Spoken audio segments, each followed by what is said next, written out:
சாமி வேதபடி வேதங்களே பூஜை பண்ண ஸ்தலம். பல இடங்கள்ல சாமி அகத்தியருக்கு காட்சி கொடுத்திருக்காரு. வேதாரண்ய பக்கத்துல அகத்தியார் பள்ளியிலே ஒரு ஊர் இருக்கு. அங்கேயும் சாமி மூலஸ்தானத்துல அப்பாவோட காட்சி கொடுத்திருப்பாரு. திருவதிகையில பாத்தீங்கன்னாக்கா அப்பர் சாமிக்கு அனுக்கிரகம் பண்ண ஸ்தலம் திருவதிகை. அங்கேயும் சாமி மூலஸ்தானத்துல தம்பதி சமேதராக திருமண காட்சி கொடுக்கிறார்.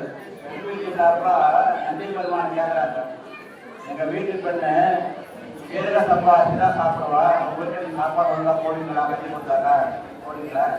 நெல்வாயில் அறத்துறையில ஒரு ஊர் இருக்கு எங்க சாமிக்கு, விருதாச்சலம் பக்கத்துல.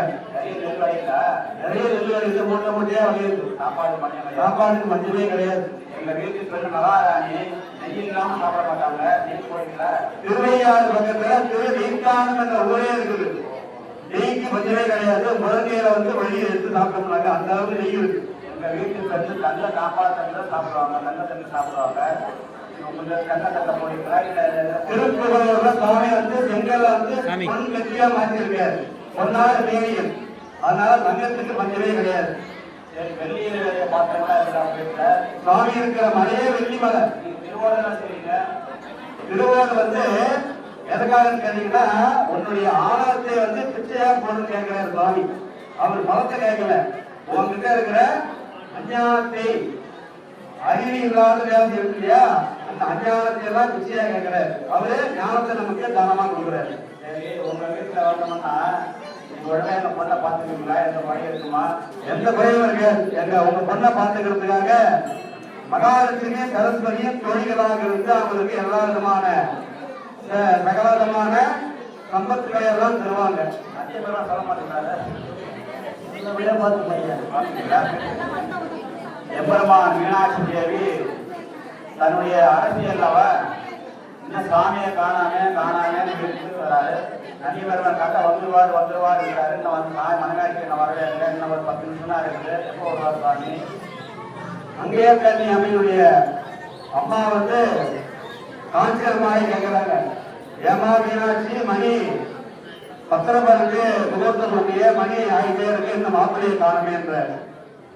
அமைச்சருடைய பேர் சுமதி. சுமதி ஏற்பாடு பண்ணியா இல்லையான்னு கேட்கிறாரு.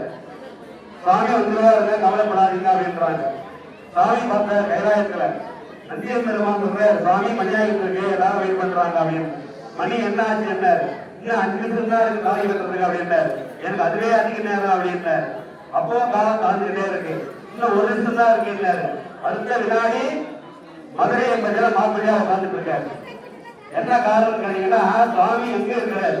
சர்வத்தியன்னு பேரு. அவர் இல்லாத நிலை கிடையாது. நினைச்ச மாத்திரத்துல அங்க வந்துடுவார். அவர் அப்படியே குறித்த நேரத்துல மதுரைக்கு வந்துட்டார். மீனாட்சியானவர், சாமி கல்யாணம் பண்ண இல்லையே, எங்க அண்ணா இல்லையே, அண்ணாவில் எப்படி கல்யாணம் பண்ண முடியும்னு கேட்கறாங்க. மகாவிஷ்ணு வரவே இல்லை. கல்யாணம் அவர் புறப்பட்டு வர ஆற்ற தாண்டி வரணும், இன்னும் வந்ததான் தாண்டி கட்டிக்கொன்னு அடம்பிடிக்கிறாங்க மீனாட்சி. சிவபெருமான் மரவாரமா வருவாருமான் கல்யாணம் பண்ணிக்குமான்னு சொல்றாரு. மீனாட்சி ஒன்று இல்லை. கல்யாணத்தை புறப்பட்டு வராரு. கல்வரெல்லாம் மனைவி அவர் அழக பார்த்து சீக்கிரம் வழி கொடுங்க மாட்டிட்டாரு. அப்போ ஆற்றுல வந்த உடனே கல்யாணம் சாமி பார்த்தாரு. இது மீனாட்சி கேட்கற மாதிரி தெரியல. மாலையாக கிருஷ்ண பரமாத்மா வரவேற்று அண்ணா கல்யாணம் பண்ணி தாய் கட்டிட்டாரு. அப்போ கல்யாணத்துல வராது, ஆற்றுல இறங்குறாரு.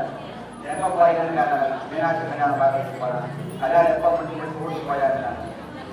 எம்பெருமான் மகாவிஷ்ணு கோவப்பட்டு, நான் வரதுக்குள்ள கல்யாணம் ஆயிடுச்சா சொல்லி ஆற்றுல இறங்கி திரும்பவும் மதுரைக்கு வராமையே திரும்ப கல்யாணம் ஆற்றுல இறங்கி திரும்ப போயிடுறாரு, கோவிலுக்கு போயிடுறாரு.